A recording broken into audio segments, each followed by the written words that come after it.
A reforma política é um conjunto de propostas de emendas constitucionais que pretendem alterar o sistema eleitoral brasileiro. Para entender um pouco melhor esse assunto, nós vamos conversar com o cientista político, professor da ESPN e Unicinos, Bruno Lima Rocha. Oi, Bruno, tudo bom? Oi, tudo bem. Essa reforma política vem sendo articulada há bastante tempo, né? Mas na prática foram feitas apenas algumas alterações. Basicamente, assim, quais são os projetos que tramitam hoje que pretendem reformar o sistema eleitoral?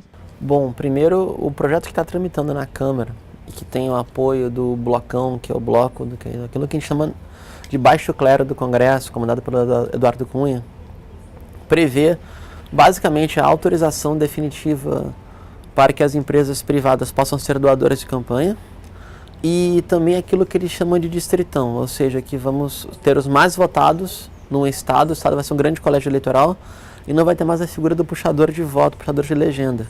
Quando você coloca um puxador de voto, o voto vai inteiro para a legenda distribuir de acordo com a sua nominata. Traduzindo, é isso que faz algumas aberrações, como um deputado que às vezes recebe 100 mil votos e pelo quociente da legenda não entra. E um deputado que faz 37 votos entra. Como já aconteceu quando, por exemplo, o falecido Enéas era puxador de votos em São Paulo. Isso é o que circula hoje, tramita hoje. Agora, tem um problema, Daniel, de fundo, que a reforma política é um termo, é um conceito polissêmico, ou seja, tem um monte de sentido. É como mudança. A pessoa chega na eleição e fala, eu prometo mudança, eu não sei para quê. Por exemplo, se a gente está em democracia, eu quero mudança, pode ser uma volta da ditadura, por exemplo. Então, a reforma política hoje em questão, o projeto que está andando, ele vai ao encontro dos anseios dos puxadores de voto e dos partidos que operam mais ou menos com uma lógica empresarial da política, ao meu ponto de vista pelo menos. E o bom projeto da reforma política, que era de 2013, ele foi praticamente esquecido. E hoje periga de aprovar uma reforma política que vai reforçar, no meu entendimento, aquilo que a gente chama do custo do voto, o preço do voto, porque vai literalmente fazer uma liberação permanente da presença do financiamento empresarial nas campanhas políticas no Brasil. Mas, na tua opinião, é importante se alterar algumas coisas do sistema eleitoral? O financiamento público de campanha, por exemplo, resolveria alguns problemas, principalmente essas questões de corrupção, de caixa 2 que nós vemos hoje? Sim, eu vou tentar chegar num ponto de vista normativo, né, que é aquilo que a gente chama de dever ser. Como deveria ser? Do meu entendimento, tem um problema antes de dever ser do que de norma, de como vai funcionar, de regrinha lá, de como é, como não é. No projeto de 2013, a gente tinha 4 elementos, dos quais o mais importante foi deixado de lado, que era a capacidade da população propor projeto-lei, referendo e plebiscito. Sendo que hoje, para, por exemplo, buscar uma legislação ordinária fruto da Constituição, tem que entrar muitas vezes com uma ação direta de inconstitucionalidade, que dependendo do ministro que vai pegar, vai sentar em cima e não vai mexer. Como, por exemplo, do capítulo 5 da Constituição. Então, sim, eu entendo que algumas regras deveriam melhorar nesse país. Por exemplo, o financiamento público pode diminuir o custo do voto. 2, um princípio normativo, aproximar eleitor de eleito e representante de representado. Daí o distrital, não absoluto, mas o distrital misto pode ser interessante, porque você aproxima o candidato à sua base territorial. A outra possibilidade também são regras de recall. Por exemplo, o distrital permite que na metade do mandato tu tenha um referendo por distrito, se as pessoas querem ou não querem continuar com aquele representante. Uma outra possibilidade, essa muito mais ousada, é da democracia inglesa do século XVIII, que é o mandato imperativo. Por exemplo, vamos supor que eu seja candidato e me comprometa com alguns temas fundamentais para mim. Exemplo, direitos aposentados. Aí, cheguei no Congresso e não votei pelo fim do fator previdenciário. Eu estou incorrendo em falsidade ideológica, pela regra do mandato imperativo. Nada disso é fantasia, embora imaginar teoricamente é o que ajuda a modificar a sociedade, mas nada disso é fantasia ou delírio teórico. Já houve sociedades com essas regras. O que a gente tem que fazer talvez seria recuperar as regras que democratiza a democracia para poder melhorar a competição eleitoral. O voto em lista.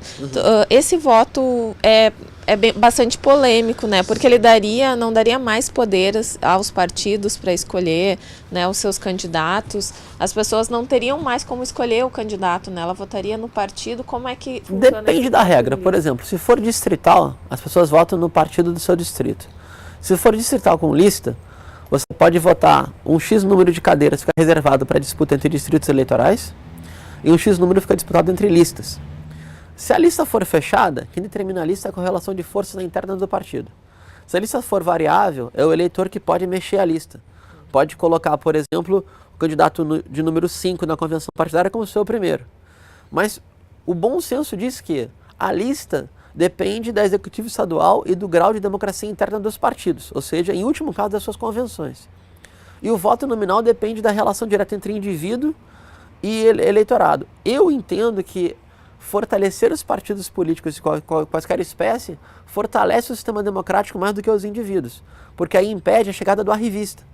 Por exemplo, poderia ter uma regra que implicasse de um tempo de vida político-partidária para poder concorrer. Alguém que traz um capital, por exemplo, é uma estrela de TV que traz um capital simbólico muito forte, tem uma chance enorme de entrar no parlamento, maior que alguém que tem 20 anos de luta partidária, mas que foi uma pessoa das sombras, de gabinete, ou se for de esquerda de trabalho de base, por exemplo.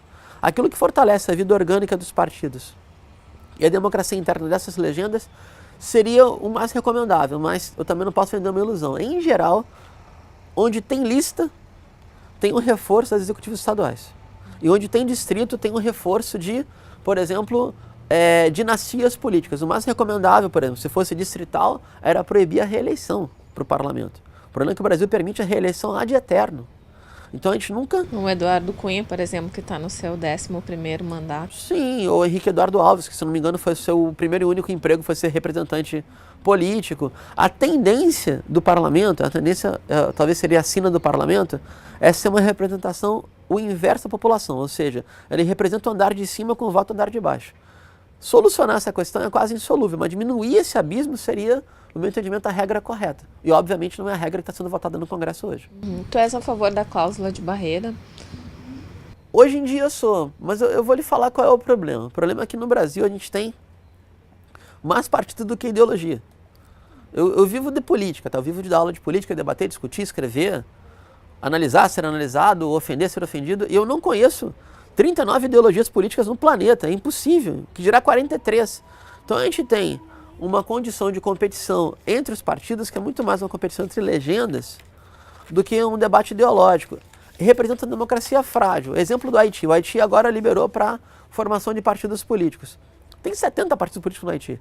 Ou seja, cada núcleo familiar, cada clã, cada gueto, cada gangue, cada máfia vai fazer um guarda-chuva jurídico como um partido político. É o que ocorre no Oriente Médio, por exemplo. Que cada facção, cada grupo étnico-cultural torna-se um partido político. Partido político, para o Ocidente, pelo menos, são partidos ideológicos. Eles, inclusive, podem ser partidos políticos que não disputam eleições, existem. São partidos políticos que não são eleitorais. Aí, obviamente, não vão entrar na regra de competição.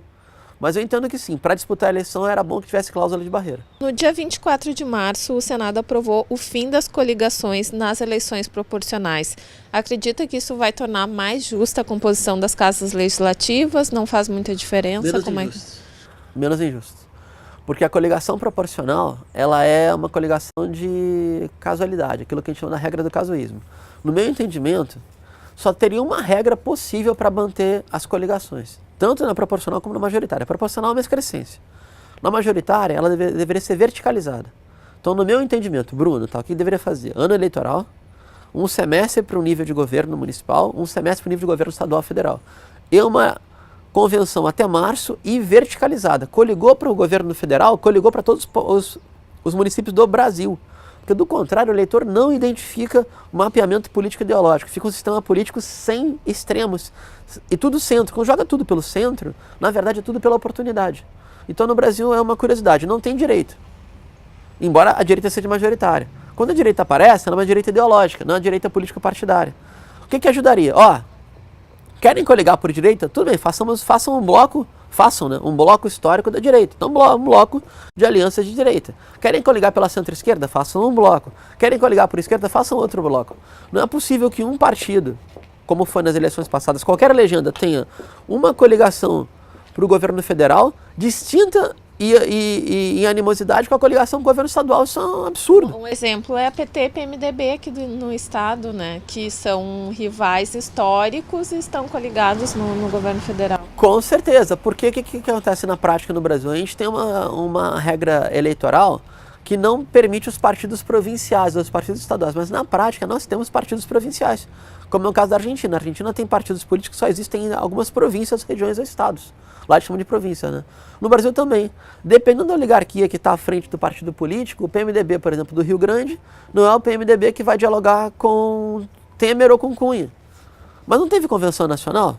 Não levaram? Levou, não tem que ter disciplina partidária. Isso aqui é um absurdo no Brasil. Eu falo agora do PMDB, eu poderia falar de qualquer legenda. Porque a disciplina partidária ela acompanha junto com a democracia interna. Como não tem democracia interna, ninguém sente uma obrigação de cumprir um acordo que não foi decidido coletivamente, foi imposto.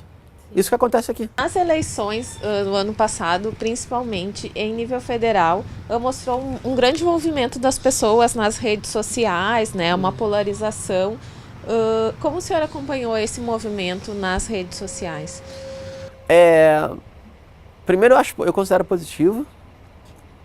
Eu considero que finalmente os indivíduos no Brasil estão, pelo menos, respirando política.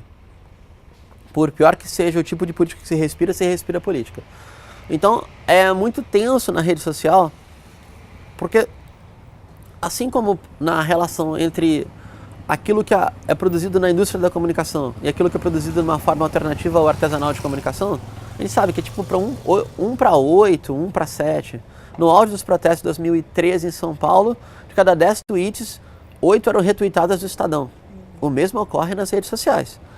De cada 10, 12 mensagens políticas, arrisco dizer que 7 a 8 não tem sequer um comentário, são só compartilhamento e passa adiante. Ou seja, tu não agrega valor simbólico àquele símbolo que está circulando. Mas é positivo, porque pelo menos as pessoas se engajam. Tem um fato complicado que aumenta o nível de ruído. Ou seja, fala-se muita besteira, reproduz-se muita calúnia via redes sociais, via Twitter e Facebook em específico, e ao mesmo tempo reproduz muita ironia no sentido do escárnio, da piléria, da destruição do outro. Isso é meio complicado porque evita o debate político, agora pelo menos engaja. Então é melhor que sejamos engajados socialmente do que apenas envolvidos com a vida privada. Então nesse sentido é positivo. Mas ao mesmo tempo que teve todo esse movimento, as eleições do ano passado foi a menor taxa de votação de jovens, né? Caiu muito o número do eleitorado jovem em todo o país. Como se explica isso? Eu diria que é o seguinte, uma democracia estável e longeva, que já não é o caso da brasileira, ela seria um meio estável, é uma tendência à pasmaceira política. Porque, por exemplo, na Europa, até a crise de 2008, a democracia era uma coisa, era parte do cotidiano. Democracia política indireta, esse modelo representativo, que as pessoas não se envolvem de forma direta. Porque a mobilização social não se dá para a escolha de representantes. A mobilização social se dá para a defesa dos direitos, avanços ou retrocessos para garantir o direito adquirido ou avançar sobre outros. Por interesses muito mais duros, como, por exemplo, agora a gente está vendo o balanço da Petrobras, a democracia do Brasil se deu, por exemplo, na campanha do Petróleo é Nosso, a pressionar os representantes a aceitarem ou não o projeto da Petrobras, ou outros mais. Então, eu não faria uma relação direta entre participação eleitoral e envolvimento político.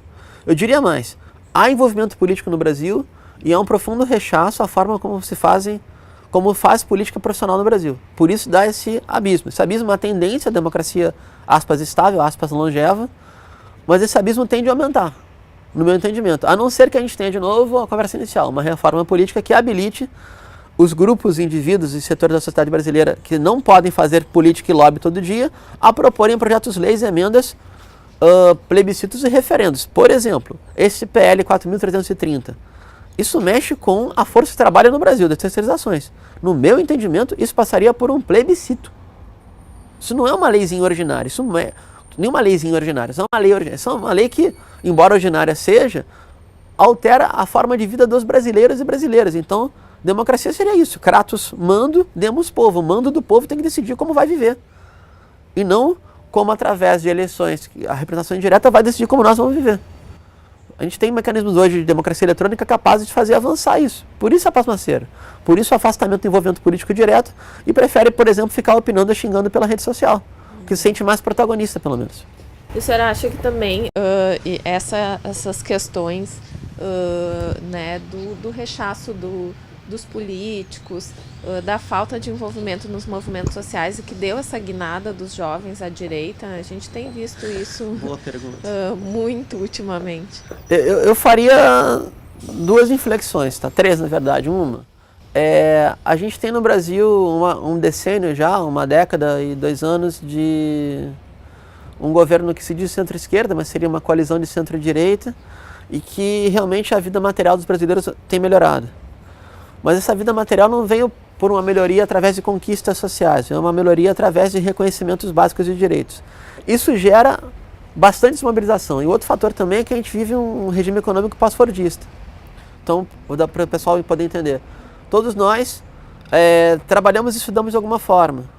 A gente fica mais tempo conectado do que fisicamente em algum lugar. A gente passa mais tempo em deslocamento dentro da metrópole do que conversando com as pessoas. Então, tem um profundo individualismo, no sentido de que nós somos indivíduos hoje navegando numa selva de concreto metropolitana e que a principal preocupação é com a vida privada. Esse é um problema. O outro seria, aí uma crítica, tá? Uma relação ambígua e pouco combativa dos movimentos sociais e os sindicatos, ou as centrais sindicais de centro-esquerda e de esquerda, para com o governo federal. Então você vai desmobilizando o que tem de organização e vai aumentando o senso comum. E o senso comum, até onde eu sei, ele em grande parte ele condensa ideias dominantes. São ideias por direito. E eles reproduzem em grande parte essas ideias reproduzem aquilo que seria a lógica empresarial, que vai ganhar o termo banal de neoliberalismo. É o que ocorre hoje. Como o senhor acompanhou as manifestações de 15 de março e 12 de abril? Com bastante preocupação por elas existirem e também uma constatação. Existe um pensamento conservador no Brasil. Esse pensamento conservador ele tem um estrato de classe bem definido, não é uma fantasia. Todos nós temos traços de pensamento conservadores. Por exemplo, a pobreza brasileira, que tem 33% de votos vinculados ao neopentecostalismo, ou 30%, dependendo da cidade, ou 20%, 22%, dependendo da região, chega a bater 33%. Pegar a eleição de algum candidato forte da Universal, de alguma outra igreja assim, e a pobreza conservadora. Mas essa soma de conservadorismo de comportamento, rechaça a nossa herança histórica, por exemplo, rechaça o problema que no Brasil o racismo não é discutido, só para dar um exemplo, né? Ou rechaça questões muito contemporâneas, como a questão de gênero, ou a distribuição de renda, etc., é um estrato de classe bem definido. O que é preocupante? Porque tem uma preocupação de tipo de linha chilena. Ou seja, eu não seria leviano afirmar que aqueles e aquelas que estiveram nas ruas pedindo o impeachment da presidente defendam um golpe de Estado, mas marcham lado a lado com pessoas que querem intervenção militar. Essa boa convivência faz lembrar um período da convivência no governo Allende pré-golpe, onde o neoliberalismo que vinha da Católica do Chile, vinha da Escola de Chicago, convivia bastante bem com as conspirações militares. Por sorte do Brasil, não há mais partido militar, não há uma ideologia militar de construção nacional. Isso não há. Isso seria, de minha parte, seria absurdo falar. Mas é bastante preocupante que pessoas ainda pensem assim. Ou seja, é um poder de pressão. Eles não têm mais poder que o Eduardo Cunha, por exemplo. Tem mais poder que o Blocão, que é o baixo clero do Congresso. Mas realmente conseguem agendar de forma a colocar o governo na defensiva mais do que já está pelos seus próprios erros. Uhum. E qual a sua avaliação da cobertura da mídia desses protestos e da divergência dos números que apareceram ao longo desse processo? A divergência eu acho salutar, eu considero salutar porque para quem passou a vida inteira na outra ponta, vendo, acompanhando, ou participando, ou analisando, ou estando próximo, conhecendo gente que fechava ruas e ruas e ruas e parecia, pelo relato midiático, que havia meia dúzia na rua, é importante haver essa divergência. E é muito interessante ver que, por exemplo, a Datafolha entra em discordância com a PM de São Paulo.